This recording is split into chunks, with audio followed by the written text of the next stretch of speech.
Madalas ngayong akyatin ng local at foreign mountaineers ang Mount Ginatungan sa Barangay San Isidro sa San Lorenzo Ruiz, Camarines Norte. Umpisa kasi noong Marso, patuloy na namumukadkad ang bulaklak na rafflesia sa bahagi ng bundok na 1 oras na lang ang layo sa summit. Ang 62 anyos na si Angeles Malate ang accredited eco guide papasok sa Abasig, Matugdon, Mananap Natural Biotic Area mula si Chupatag.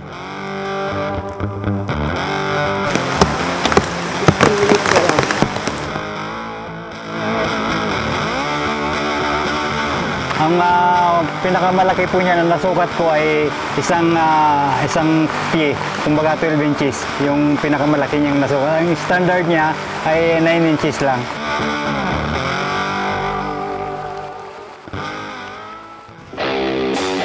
Nasa 700 meters above sea level ang hardin ng rafflesia na kilala rin sa tawag na corpse flower. Gaano po katagal ang lifespan niyan? Simula nung pagbuko niya ng ganito, parang tao siya. Kumbaga 9 months bago siya mag-bloom. Ngayon, pag-bloom niya, ay tumatagal lang siya hanggang 5 araw. Pagdating ng 5 araw, ganito na yung kulay niya. Nagsisimula na siyang umitim. Tapos ito yung buds pa lang po ano?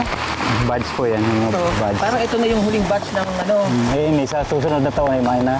Ang peak season po niyan, Ang peak season ay April. Nagsisimula siya ng March hanggang June ang blooming ng rafflesia.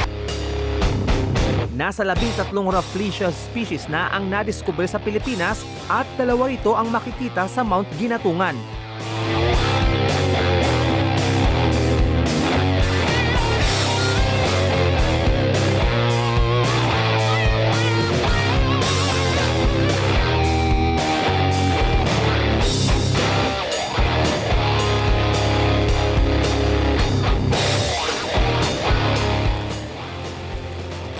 Taong 2007 nang madiskubre na may mga tumutugong rafflesia dito sa Mount Ginatungan ayon sa eco guide na unang nakadiskubre sa mga bulaklak na ito.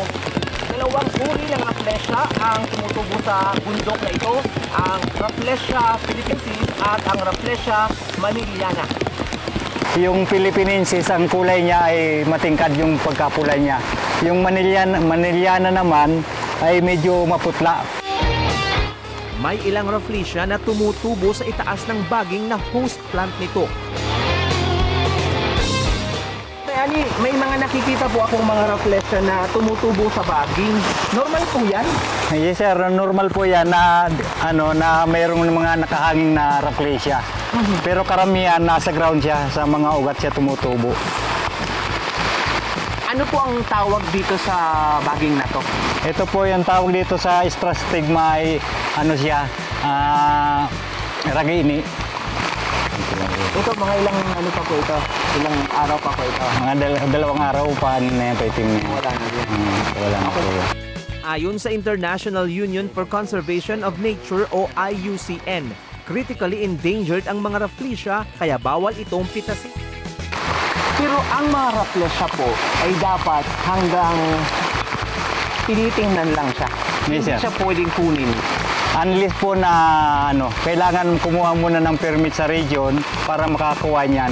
Opo. Kung permit to cut or permit to travel lang ang dapat makuha nila sa DNR bago sila makaano niyan. Sino po yung mga nag-guide po ninyo na umaakit ng Mount Ginatungan?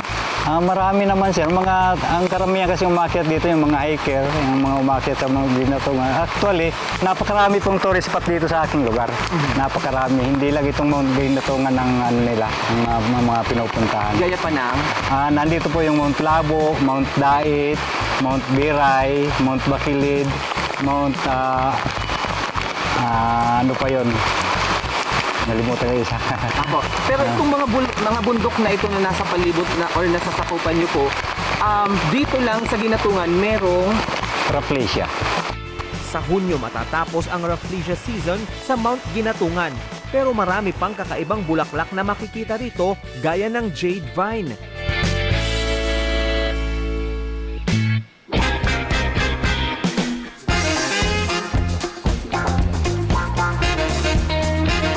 Pwede rin subukang mag-river crossing at maligo sa Mampili River.